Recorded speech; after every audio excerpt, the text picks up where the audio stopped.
मेरा नाम कुणाल राजा गौतम है। मैं अंडर सेक्रेटरी हूँ मिनिस्ट्री ऑफ एजुकेशन में, और मैं इस central secretariat SC/ST employees welfare association का सेक्रेटरी हूँ। आज हम लोगों ने हमारी एनुअल जनरल मीटिंग का आयोजन किया है कॉन्स्टिट्यूशन क्लब के अंदर। तो एनुअल जनरल मीटिंग के साथ साथ हम लोगों ने बाबा साहब डॉक्टर अंबेडकर के विचारों के ऊपर एक सेमिनार का भी आयोजन किया था, जो अभी चल रहा है फ़िलहाल, जिसके अंदर Shri Faggan Singh Kulaste, parliamentary standing committee for welfare of SC/STs, वो चीफ गेस्ट थे। साथ में श्री किशोर मकवाना, जो ऑनरेबल चेयरमैन है नेशनल कमीशन फॉर SCs के, वो भी आए थे। उन्होंने अपने विचार रखे, बाकी लोगों ने भी अपने विचार रखे। तो इस संगोष्ठी का जो आयोजन किया, उसका लबुलबाब ये है कि बाबा साहब के जो विचार हैं वो बहुआयामी हैं। उनको केवल आरक्षण तक जोड़ के हम लोग उनको सीमित कर देते हैं, जो बहुत गलत है। हमें उनके बारे में जानना चाहिए, पढ़ना चाहिए। वही हम अंदर डिस्कशन भी चल रहा है कि किस तरह से बाबा साहब अम्बेडकर एक मतलब एक अनटचेबल परिवार जिसे बोला जाता था, वहाँ पे पैदा हुए, लेकिन फिर भी उन्होंने उतनी सारी विषमताओं के बावजूद he became a better person, not a better person. उन्होंने संविधान भी लिखा, उसके ड्राफ्ट भी किया। उसके बाद में उन्होंने वुमेन एम्पावरमेंट के ऊपर काम किया, उन्होंने रुपी के ऊपर काम किया था। 1921 में उनका पहला पेपर रुपी का था। उन्होंने RBI के जनक कहे जा सकते हैं भारत के अंदर। उन्होंने वुमेन एम्पावरमेंट के लिए तो इतना बड़ा काम किया कि हिंदू कोड बिल लाया, जो उनके रहते तो नहीं पास हो पाया था, लेकिन बाद में अलग अलग कानूनों के तहत वो जो है हमारे देश में आया। जैसे डाउरी बिल और चाइल्ड अडॉप्शन के बारे में आया, उसके बारे में तलाक का अधिकार जो नारियों को मिला, और उसके बारे में राइट टू प्रॉपर्टी जो है महिलाओं के लिए मिला। तो हमारा एक छोटी सी कोशिश यही है कि बाबा साहब के जो बहुआयामी उनका व्यक्तित्व था, उनके विचारों के ऊपर ये संगोष्ठी आयोजन करके सब लोगों तक पहुंचाई जाए कि उनको पढ़ना कितना आवश्यक है, उनको जानना कितना आवश्यक है। एक बात है कि आप बाबा साहब ने बहुत कुछ किया जी, और लगभग 1 सेंचुरी होने जा रहा है जी। तो आखिर कहाँ कमी रह गई जो अभी भी जो है शोषण, या जो आज चर्चा में आया शोषण या भेदभाव की बात हो रही है, तो आखिर कमी कहाँ? देखिए, मैं कमी का तो मैं नहीं बता पाऊँगा, लेकिन यह है कि जहाँ हम आज से कुछ साल पहले, 50 साल पहले, 70 साल पहले थे, वहाँ से हम आगे बढ़ रहे हैं। हम परस्पर आगे बढ़ रहे हैं, हमारी प्रोग्रेस हो रही है, और उस प्रोग्रेस को, इस बहुआयामी मल्टी डायमेंशनल प्रोग्रेस के लिए सभी जितने भी स्टेक होल्डर्स हैं वो अपना कर्तव्य निभा रहे हैं। हाँ, कुछ रिपोर्ट्स होती हैं, कुछ कमियां आती हैं जिनके बारे में सुन के खेद होता है, लेकिन यह ज़रूर है कि सारी मशीनरी, जितने भी स्टेक होल्डर्स हैं, चाहे समाज के लोग हों, चाहे स्कॉलर्स हों, चाहे सरकार के लोग हों, चाहे नेता लोग हों, वो लोग सपोर्ट करते हैं। और दो शब्द अपने बारे में बताएं। एजुकेशन व्यवस्था के बारे में बातचीत हो रही थी कि दलित समाज अभी भी उपेक्षा कर रहे हैं, अपने समाज के लोगों से हाथ बटाए और उन्हें योगदान हो।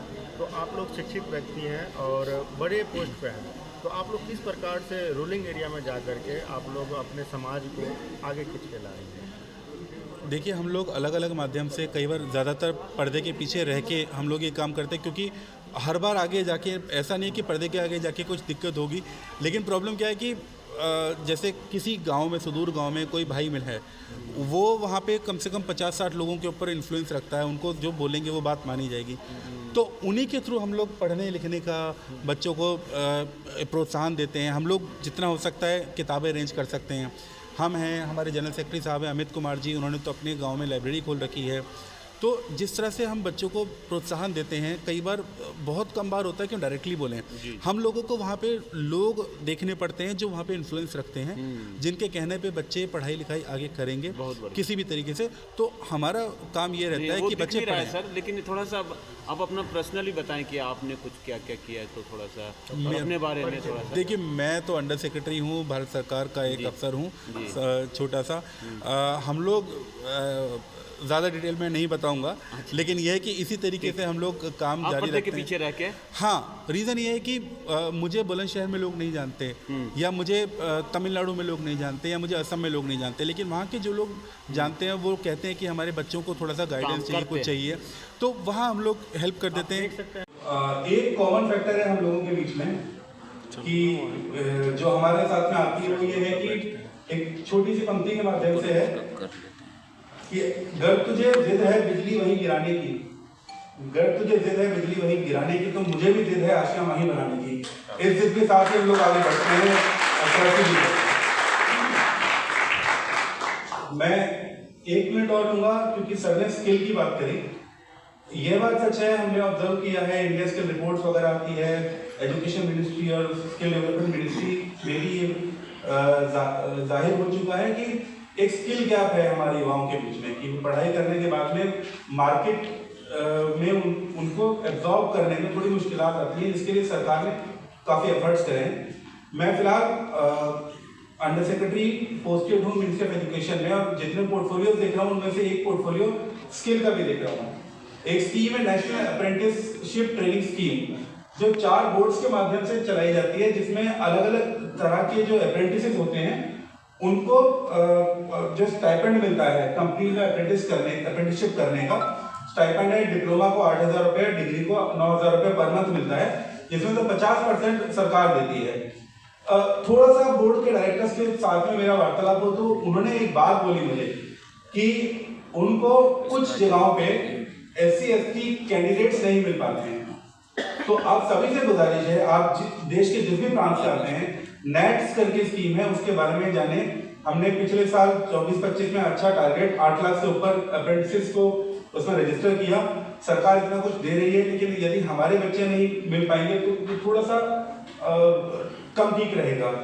तो नेट स्कीम के बारे में यदि कोई जानकारी चाहिए मैं साझा कर दूंगा। आप लोग जितने लोगों को बताना चाहें बता सकते हैं। हमारे बच्चों के लिए सबसे अच्छा रहेगा जब सरकार दे रही है, इंडस्ट्री के साथ MOU होता है, उनके फिर इमीडिएट एडॉप्शन हो जाता है इंडस्ट्री के अंदर, तो ऐसी स्कीम्स का फायदा हमें उठाना चाहिए। अंबेडकर जो बाबा साहब हैं, उनके विचारों पर एक संगोष्ठी थी, और दूसरा जो जनरल मीटिंग होती है जिसमें हमारा लेखा जोखा या जो कार्य किए गए पिछले कुछ टाइम में, उसके बारे में जो हमारे मेंबर्स हैं उनको अवगत कराना होता है। तो बेसिकली जो मेन इशू था यहाँ पे वो यही था कि बाबा साहब के विचारों पर, उनके जो विभिन्न आयाम हैं उन पर थोड़ी चर्चा की जाए। आज के मुख्य जो मेहमान थे उनके बारे में बताइए। जी, फग्गन सिंह कुलस्ते जी हैं, जो हमारे पार्लियामेंट्री स्टैंडिंग कमेटी है ऑन SC/ST मैटर्स, उनके वो चेयरमैन हैं।